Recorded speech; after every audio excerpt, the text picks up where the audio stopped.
अजीज बहन भाइयों, जय मसीह की। मिराइकल ऑफ जीसस ये मेरे चैनल का नाम है और आप सबका स्वागत करता हूं। मैं आज आपके सामने प्रार्थना कैसे करनी चाहिए उसके संबंध में आप लोग को बताऊंगा। मत्ती रचित सुसमाचार का 6वां अध्याय और 5वें पद से मैं आपके सामने पढ़ना आरंभ करूंगा।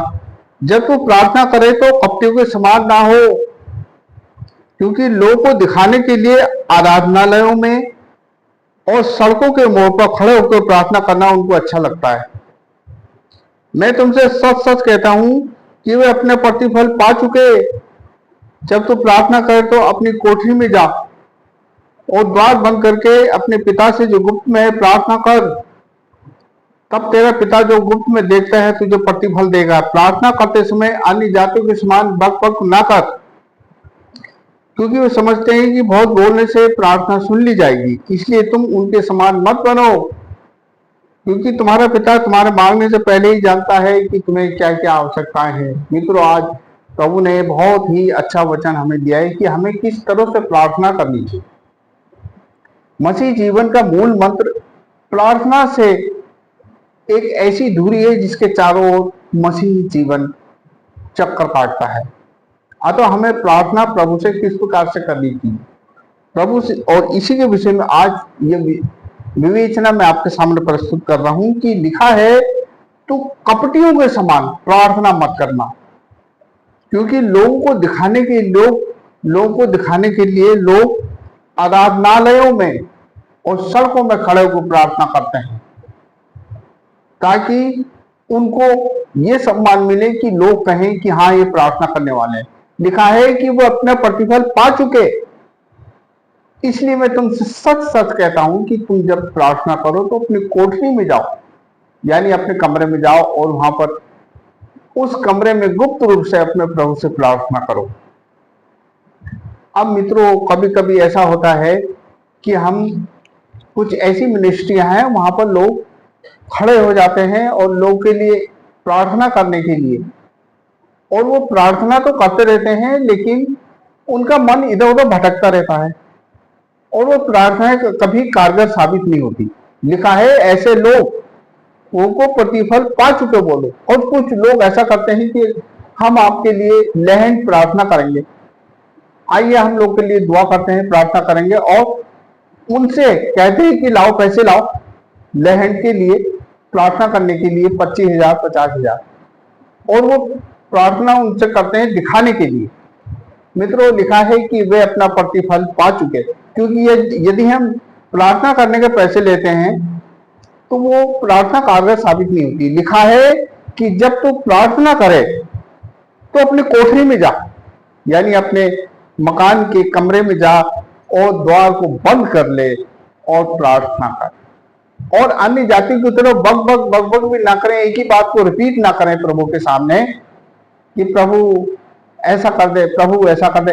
ये नहीं करना है, बल्कि प्रार्थना को हमें प्रभु से जो करना है एक बार कहना है, क्योंकि प्रभु जानता है कि हमें किन किन वस्तुओं की आवश्यकता है। इसलिए जब तो प्रार्थना करे तो अपने कोठरी में जा और वहां पर गुप्त रूप से अपने प्रभु से प्रार्थना कर। अब मित्रों, कोठरी में गए और वहां प्रार्थना करने के लिए हम प्रभु से प्रार्थना करने के लिए हमने अपने आप को प्रभु का आगे समर्पित किया। तो अब मैं आपको बताता हूं कि प्रार्थना हमारी कैसी होनी चाहिए। मित्रों, सर्वप्रथम हमने प्रभु को धन्यवाद देना चाहिए कि उसने हमें जीवन दिया और बहुतायत का जीवन दिया। इसके लिए प्रभु तेरा धन्यवाद हो, तेरा धन्यवाद हो कि इस बड़े ब्रह्मांड के लिए जो तूने बनाया है, इस सृष्टि के लिए तेरा धन्यवाद हो, तेरी महिमा हो, तेरी प्रशंसा करते हैं। यहां से स्टार्ट करें, और उसके बाद जब आप प्रार्थना करें तो प्रार्थना किस तरह से होनी चाहिए कि जब हम प्रभु का आके संजीवनी से प्रार्थना के लिए झुकें तो हम अपनी आंखें बंद करें और अपना पूरा ध्यान परमेश्वर की ओर आकर्षित करें, परमेश्वर की ओर लगाएं, और अपनी आंखें बंद करके अपने हाथों को उठाकर प्रभु से प्रार्थना इस तरह से करें कि अपना हमारी आत्मा और प्राण बिल्कुल इस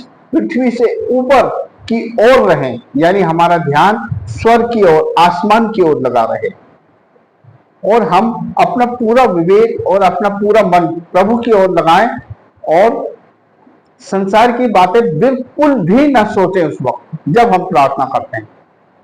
और प्रार्थना करने के लिए सर्वप्रथम हमें अपने मन को और हृदय को और आत्मा को एकाग्रचित कर अपना पूरा मन आकाश की ओर लगाएं और बिल्कुल गहराई में जाएं और पूरा मन प्रभु की ओर लगाएं, और उसके बाद आंखें बंद करके प्रभु से प्रार्थना, धन्यवाद देते हुए, उसकी प्रशंसा और स्तुति करते हुए उससे प्रार्थना करें।